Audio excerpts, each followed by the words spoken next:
मुझे खुशी है कि आज हम उस मुकाम पर हैं कि आने वाले समय में हम उत्तर प्रदेश की अर्थव्यवस्था का एक बहुत बड़ा हिस्सा होंगे और हमारा क्षेत्र कई प्रांतों के नौजवानों के रोजगार का माध्यम बनेगा। ये हरियाणा और उत्तर प्रदेश को जोड़ने का काम किया, जो कि हरियाणा जाने के लिए तो पलवल जाना पड़ता था या कालिंदी कुंज से जाना पड़ता था।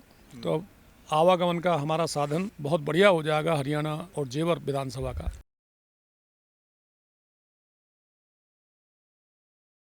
मेरे फ्रेम में धीरेन्द्र सिंह जी मौजूद हैं जो जेवर के विधायक हैं और जो मंझावली पुल का निर्माण के लिए भूमि पूजन किया गया उसके लिए यहाँ पर ये मौजूद थे। अब विधायक साहब बहुत स्वागत। सबसे पहले तो धन्यवाद। एक वर्ड मैंने भी सुना, तन समर्पित मन समर्पित, ये कितना है जनता के लिए आपका? नहीं, जो जनता हमें चुनती है हमारा ये फ़र्ज़ है कि हम उसके लिए समर्पित रहें और इसका सबसे बड़ा उदाहरण जेवर विधानसभा है जहाँ 2017 से पहले अंधकार था। आज वहाँ दुनिया का बहुत बड़ा हवाई अड्डा बन रहा है, फिल्म सिटी वहाँ आ रही है, बड़े बड़े मल्टीनेशनल कंपनियाँ अपने उद्योग वहाँ लगा रही हैं। तो ये सब हमारी पार्टी, हमारे मुख्यमंत्री, देश के प्रधानमंत्री, उनकी समर्पण के कारण संभव हो सका है और मेरा भी पूरा प्रयास रहता है कि यह क्षेत्र आगे बढ़े और मुझे खुशी है कि आज हम उस मुकाम पर हैं कि आने वाले समय में हम उत्तर प्रदेश की अर्थव्यवस्था का एक बहुत बड़ा हिस्सा होंगे और हमारा क्षेत्र कई प्रांतों के नौजवानों के रोज़गार का माध्यम बनेगा। अब यह जो आज मझावली पुल से संपर्क मार्ग है, इसका नाम भी हमने स्वर्गीय प्रधानमंत्री जी के नाम पर रखा है, अटल बिहारी वाजपेयी, और ये सीधा यमुना एक्सप्रेसवे से कनेक्टिविटी देगा। तो सीधे फरीदाबाद के लोग जेवर एयरपोर्ट से जुड़ जाएंगे। आवागमन के साधन बढ़ने से जो आसपास के ग्रामीण क्षेत्र के लोग हैं, निश्चित तौर से उन्हें बहुत सारे माध्यम मिलेंगे अपनी खुशहाली के, अपने उद्योग धंधों को आगे बढ़ाने के। अच्छा विधायक साहब, अब चुनाव भी आने वाले हैं 27 में यूपी में, तो ये फ़ायदा देगा चुनाव में? नहीं, देखिए, ये तो हमारा काम है विकास कार्य कराना, फ़ायदे के लिए सोचकर नहीं। हम लोगों को 5 साल का मौका मिलता है और चूंकि मैं यहीं पला बड़ा, यहीं मैंने जन्म लिया, तो एक इच्छा होती है हर जनप्रतिनिधि की कि उसका क्षेत्र खुशहाल हो, वहाँ तरक्की हो। तो इस भावना के साथ काम किया जाता है। चुनाव का कोई डर हम लोगों को रहता नहीं है, क्योंकि हम भारतीय जनता पार्टी के कार्यकर्ता हैं और 5 साल हम लगन से काम करते हैं और उसे जनता देखती है, इसलिए हमें कोई चुनाव की चिंता रहती नहीं है। इस सवाल मैंने इसलिए पूछा, जो नेता प्रतिपक्ष हैं वो ये कहते हैं कि जितने भी विधायक हैं भारतीय जनता पार्टी के, वो 2 साल पहले, 1 साल पहले ज़्यादा एक्टिव दिखाई देते हैं चुनाव के। नहीं, ये नेता प्रतिपक्ष का कहना है, क्योंकि मैंने अभी भाषण में भी कहा था कि यहाँ जो भी किसानों की समस्याएं हैं वो सब पुरानी सरकारों की देन है। यहाँ ज़मीनों को किसानों से छीना गया, तो उस समय सन 2007-8 में किसकी सरकार थी? यहाँ ग्रामीण क्षेत्र को शहरी क्षेत्र इसलिए घोषित किया गया ताकि किसानों को 4 गुने के बजाय 2 गुना मुआवजा मिले। ये उस समय कौन सरकारें थी, आप स्वयं सोच लें। जब से मेरे मुख्यमंत्री आए और भारतीय जनता पार्टी की सरकार बनी है, उन्होंने खुद किसानों से वार्ता कर उनके मुआवजे को बहुत अधिकतम स्तर तक पहुंचाया और कोई भी दिक्कत होती है किसानों से सीधा संवाद प्रदेश के मुखिया करते हैं।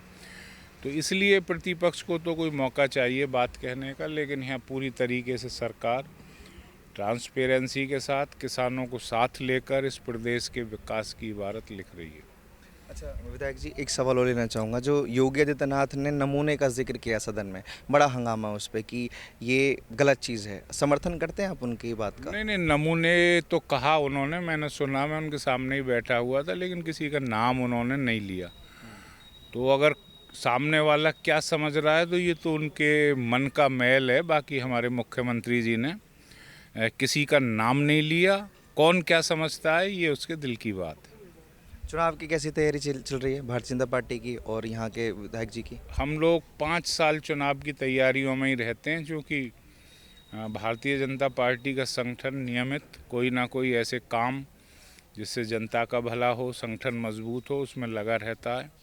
सरकार की इतनी योजनाएं मोदी जी ने घर घर तक पहुंचाई हैं, हमारा संगठन वो योजनाएं पहुंची नहीं पहुंची, इन सब चीज़ों को देखकर और नियमित जनता के संपर्क में रहता है, इसलिए चुनाव की तैयारी पूरे 5 साल चलती है।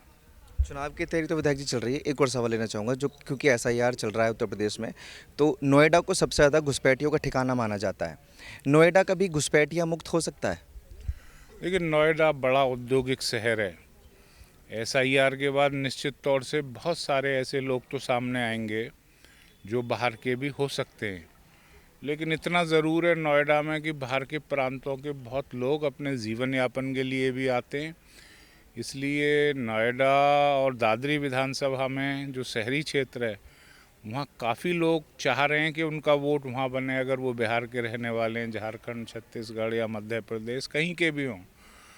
तो हम ये देख रहे हैं कि काफ़ी वोट अनट्रेसेबल हैं, अनकलेक्टेबल हैं।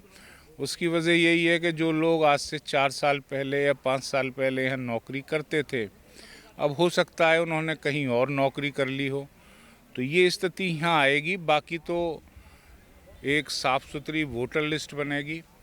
हो सकता है कि नोएडा से 70-80 हज़ार वोट कम हो जाएं, दादरी से इतनी वोट कम हो जाएं। मैं जेवर विधानसभा से हूँ, 40-50 हज़ार वोट वहाँ कम हो जाएं। तो उसकी वजह यही है कि शहरी क्षेत्रों में जो बाहर के लोग पहले रहते थे या छात्र थे, वो अपने क्षेत्रों को चले गए होंगे। सबसे ज़्यादा फ़ायदा इसका ये होगा जो वोट की डबलिंग थी या जो मृतक लोगों के भी वोट आ रहे थे। जब हम परसेंटेज देखते थे पूरी विधानसभा का, तो परसेंटेज हमें कम नज़र आता था, क्योंकि बोगस वोट बहुत थे। अब बोगस वोट समाप्त होने के बाद परसेंटेज में भी इजाफा होगा और एक अच्छी वोटर लिस्ट तैयार होगी। मेरे फ्रेम में अगर आप देख पा रहे हैं तो सुधीर त्यागी जी मौजूद हैं, जो किसान मोर्चा के अध्यक्ष हैं और राष्ट्रीय अध्यक्ष भी हैं।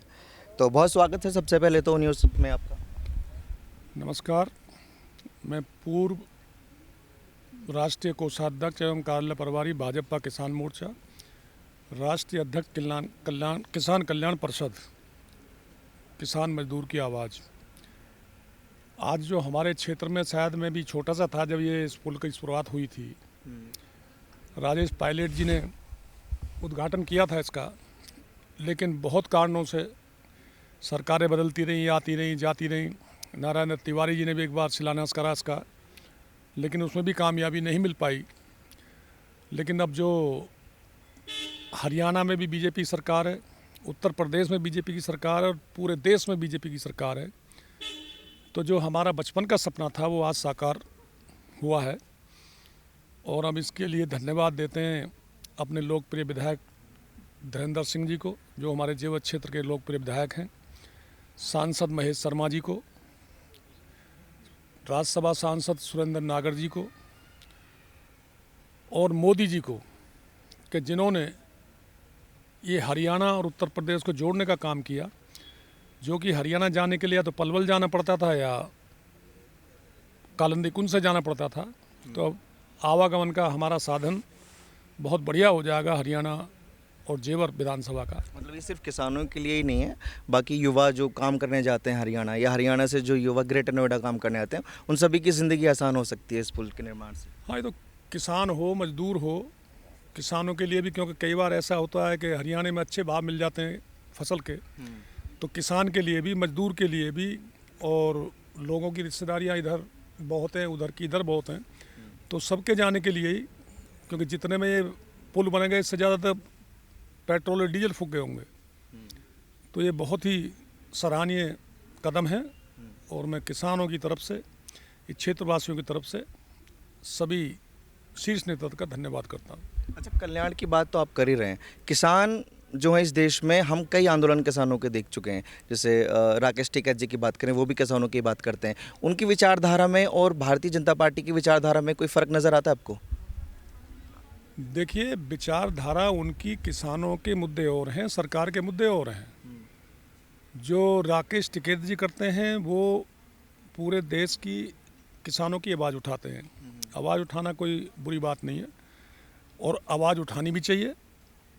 आवाज़ सही उठाते हैं वो, या सिर्फ विरोध करते हैं? नहीं, विरोध ज़्यादा करते हैं, आवाज़ कम उठाते हैं।